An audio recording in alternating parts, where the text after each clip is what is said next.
Tag, you're it. Ah. I don't know. I don't think we introduced ourselves when we just recorded the previous video. Yeah, we sort of did. What if I just reused us doing our names here, spliced it into the other video, and then seeing if anyone notices? They won't notice. Do you think they will? I'm going to do it. Let's do it. I'm Una. I'm Crypto. I don't think they're gonna notice. It's like we're like sitting here talking, and then there's like this really wooden like I am Una. That's hilarious. Welcome to the CodeX Cantina. Oh, I was about to go into the I am Una again. I am Una. Hear me report. You can guess how far into the recording session we are today. How many drinks we are. Yeah. We got tagged by our friend Brian at Bookish, which we're very grateful for. And I'm actually very excited for because this tag is super up our alley. We talk about basically 2 or 3 movies per video, but I think that's by design, right? We talk World about War II. And World War II and the Bible. But the idea is like it's hard to kind of compare books to other books for a lot of times, depending on someone's background, because it's like, oh, it's just like this other book that you haven't read. Like, it's a lot easier to compare things to movies. And we have the character adaptation tag here today. Yeah, I'm super excited about this. So this tag was originally done by Seeking Stories. And let's get started. So what we're going to do is, if you're new to the kind of how we do these tags, we kind of guess with each other. Crypto and I, we've been doing this for 3 years together now. We've known each other for a long time. And only recently have we actually started recording and doing the YouTube thing. All right, so the first question, and there's only 3. Who are your 2 favorite book-to-movie character adaptations? I want to go into this blind. Don't give me any hints. You ready? Okay. I'm going to be surprised. Okay, if I get these right, that's like, it's like a miracle, right? Like there's no chance. So this is blind. But I'm going to say this. You're a better friend to me than I am to you. That's or reverse. But let me say this. If you didn't select these, I think you could have selected these based on timing, how recent you were. Are you ready? I'm ready. Michael Clark Duncan as John Coffey from The Green Mile. Oh, okay. That's good, right? Did you select that one? No. Not even close. All right, my other selection was Anthony Hopkins, Silence of the Lambs. You're What? so off. You're not even close. Dude, we've talked about the Stephen King adaptations before. I'm disappointed in you. All right, hit me. What'd you choose? Sean Astin and Sam in Lord of the Rings. Everyone's going to pick Lord of the Rings for this one because Lord of the Rings was such a great adaptation. I thought he was an amazing Sam. I thought he killed it. He's the best character in probably all 3 movies. He literally killed it. Like, he killed it for me because I could not stand him as Samwise. What? He was great. I know. I just shot an arrow straight into your heart. How do you feel about that? I'll survive. No, that's one selection. So my other one, I kind of cheated a little bit because you said I could. Okay. So I went with Robert Downey Jr., Tony Stark, Iron Man. Oh, interesting. Yeah. Okay. He definitely redefined the role, and there's been a lot of different writers behind Iron Man. So which, out of curiosity, is there a particular era or writer that you felt like he really portrayed well? No. I just liked how he took the essence of Iron Man and conveyed him in the movies. I feel like he made it his own. I'm very well versed from like Marvel's Disassembled all the way up to like about a decade from that, and I really feel like I feel like he made it his own character. So I was always impressed with that. Can I give you a hint for mine? I'm wearing a Green Lantern shirt, by the way. I thought that was kind of funny. I'm going to give you some hints. I got some really good hints for you. I thought these out for you. You ready? I've got, this is a female author's debut novel, which was a huge hit, and then her only other work was released posthumous. Post what? After her death. Oh, she's dead? That's the only way you can release a book after. Frankenstein. Mary Shelley? No, sir. That was a good guess, though, right? It was. One of my favorite book-to-movie character adaptations. You ready for this? This is true Pride to me. and Prejudice. I should have grabbed I've got like one of those special anniversary collections. I should have grabbed it. Gregory Peck's Atticus Finch. The definition of just masculinity, the way he handles kind of like the lynch law, the rabid dog in that movie. In love with that. In love with it. You weren't feeling it, I see. Well, I think the book is better. Well, this is just a great adaptation. Okay. It doesn't say the book or movie's better, right? Yeah, you're right. Okay. Go ahead. So the next one, this is a postmodern writer who is best known for returning videotapes. For returning videotapes? I have to return some videotapes. I have no clue. What? I'm ashamed of myself. And though I can hide my cold gaze, I'm paraphrasing here. You can shake my hand and feel my flesh, but I'm simply not there. I don't know. Patrick Bateman. In what? You haven't seen an American Psycho? I don't know if I've seen that movie. Oh boy. Well, it's just in the way that I shot like an arrow through your heart. Like now mine is pierced with that answer. Like I'm shocked you've never seen that movie. Who else is in that? Like when did that come out? The book or the movie? The movie was 90s. The movie was 90s. 90s? Let me look it up. Is Michael Douglas in that? He was in everything in the 90s. He sure was. Oh, okay. I'm slightly off. 2000, so just post 90s. It's got William Dafoe, Jared Leto, Josh Lucas, Chloe Sevigny. This is a movie you need to go out and rent right now. Oh, I'll just head down to my local Blockbuster. Pick that up, year 2000. I gotta pick up some videotapes. Where's my... Yeah, I thought you... Where's my Blockbuster card? All right. Who are your two least favorite book-to-movie adaptations? Character adaptations. And I'm going to guess that we have the same answer here. At least for one of them. One of them. No way. No. No way. You're going to change your answer when I tell you for this. You ready? No, I will send you the text right now. I'll send you a screenshot of my notes. Okay. Hit me with it. Okay, hold on. If you didn't put this character, my heart shall be pierced once more. Now, don't look I won't. until after, so you know that I didn't cheat. Phone is on the counter. You're going to see my third answer, too. No, I won't pick it up. You ready? I'm just saying one of these we have in common. All right, don't look at my third answer, though, either. Don't look at it till we're done. Hands on the counter. Or hands on the head, phones on the counter. You ready? Ready. You had to have selected Roland from The Gunslinger. Oh, no, I didn't pick that one. I didn't think of that. You ought to have. Should you? We are reading the book currently. Idris Elba's Gunslinger. Yeah, I would have. I think the other two, I think the two that I pick are worse adaptations than his. Would you? While that movie is atrocious, he is not terrible. He's not a bad actor. Like, and the dialogue wasn't too bad. It was the premise, it was the storyline, it was the pacing, it was the adaptation of the book to the movie that just mushed like 7 books in 2 hours that messed that up. It made his character irrelevant, but not due to his acting chops. I agree. But his character was like, ugh. Okay, so you're ready for my first one? Yeah, just hit me with both. Go for it.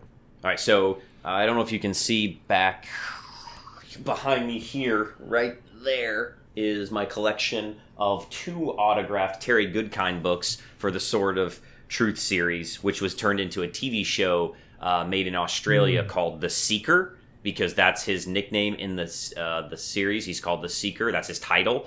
And in the books, he's supposed to be like 6'4", huge ripped, masculine woodsman guy. And like bearded eventually, gruff voice, hard eyes, but kind eyes at the same time. And the guy they get to portray him is like 5'6", weighs 140 pounds, and is like quirky and funny. And it's the worst adaptation from a book to a movie/TV character. It's horrible. Okay. Horrible. Okay, let me hit you with mine because I think this is going to shock you. Oh, go ahead. Give me one. I'll give you one. We'll go back and forth. Okay. Okay. All right, this next one was a book that you and I read together, and I shed a tear when we read a letter from him. Tolkien? That was the only letters we read. Harry Potter, Sirius Black. I did not like Gary Oldman's Sirius Black. I think you're the only person in the world. We may get dislikes and hate mail for this. Yep, I'm putting it out there. Boom, on the table. There it is. I could not stand the way he portrayed Sirius. I could not stand, which might have been a directorial decision, but I also couldn't stand the way, again, more from a writing perspective, the way that he did the "get away from my godson." like that's just too much of Molly's line from the last book when she goes to fight Bellatrix. I just not, and I didn't buy that he cared about Harry at all. Amazing actor, didn't buy it. So that's my choice. Give me your last one. I read a lot of the books that the kids tell me to read, and I read this book. And then I watched this with my wife and a couple of friends one time, and we had to stop the movie halfway through. One of the rare times we stopped a movie because it was so bad. The acting is so bad, and I don't remember the young lady's name, but it's the lead actress in The Host by Stephanie Myers. Oh, yeah. Okay. Yep. I usually rank that movie as the worst movie of all time. Oh, The I've heard Host you... is one of the worst movies, if not the worst movie of all time. Number 3. Which movie character most improves upon the book character? You'll never guess. I have no guesses for yours. I could barely come up with mine. I cheated on this one, sort of. Okay, what's your sheet? So it's not a person. So I'll give you that clue. And it's not one character in the movie that I think is better portrayed in the movie than on the book. No, just tell me. I don't know that's a terrible clue, by the way. No one would ever guess what the fuck you're thinking. Okay, it's not a person. It's not a person. It's not a human. The Fly, starring Ian Malcolm, Jeff Goldblum. I don't know. The Fly. He's a person. Yeah, but he turns into a fly. Oh, that's a terrible guess. It was a terrible clue. Give me your answer. The dinosaurs in Jurassic Park. What kind of an answer is that? That's a great answer. The visuals of the dinosaurs in Jurassic Park are so much improved upon the book. You feel like dinosaurs are alive when it was 1990 or whatever, when that came out. Oh my gosh. Come on. Okay. John Williams, brilliant. But how many people sat around being like, the way the Dilophosaurus really fabricated. All right, what's your other one? Hit me with it. Oh, I thought that was only one. Oh, I chose two. Well, okay, let me go twice then. Yeah, we're really good at tags. If you didn't notice, we always fail at these things. All right. But I got really good hints. You ready? Okay. This. I think you'll get this one just based on this hint. This is the supervillain on the most ambitious movie projects of all time. Lex Luthor. No, I'm kidding, because everybody hates the new Lex Luthor. Thanos? Yeah, Thanos. I like the way the movie portrayed it better. Josh Brolin's your man. Dude, back in the 90s, I literally bought Infinity Gauntlet comics. Like, this was something I was super into. I really liked that. So when they kind of released, and I think it was, what was the first clue? Like the first Avengers movie, I think it was, that Thanos was coming, I flipped out. And literally, if I could hire Josh Brolin to just read me bedtime stories, like Marvel Comics as bedtime stories, I would die a happy man right there. Okay. right, my last one. You ready for this hint? Yeah.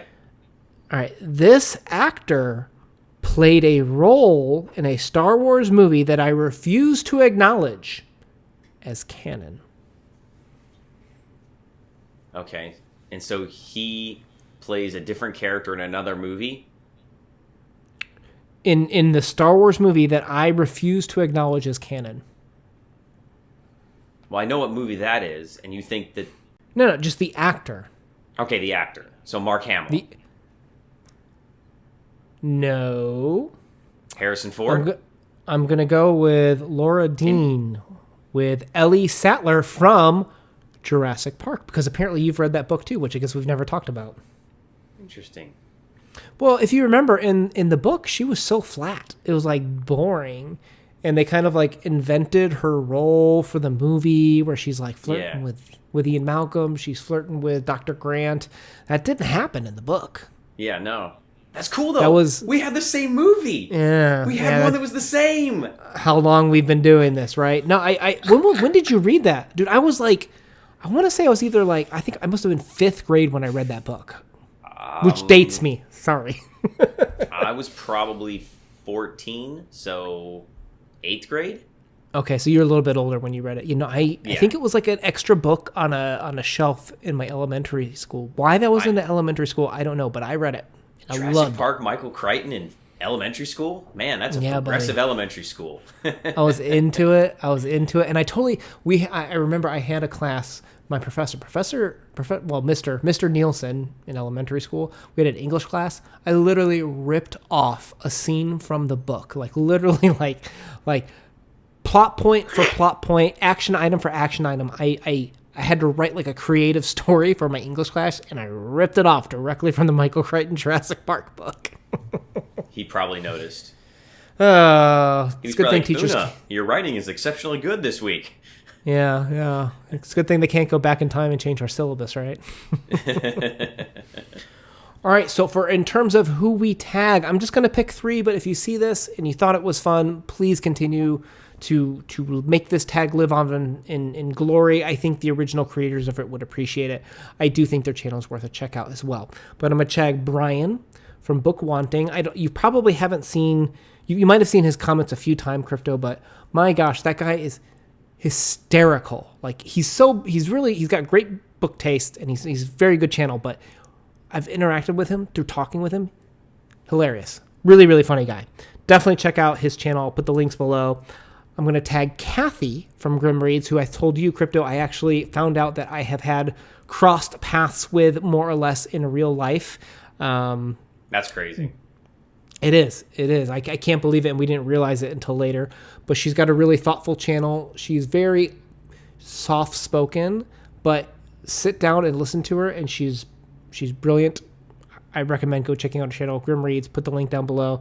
And the last is my newest friend, Sonia, from An Enthusiastic Reader, who is an enthusiastic reader, the way that, she's commented. I've talked with her on Twitter. She's just an absolute joy. And if you watch her videos, she's very, very thoughtful and very, very interesting to read.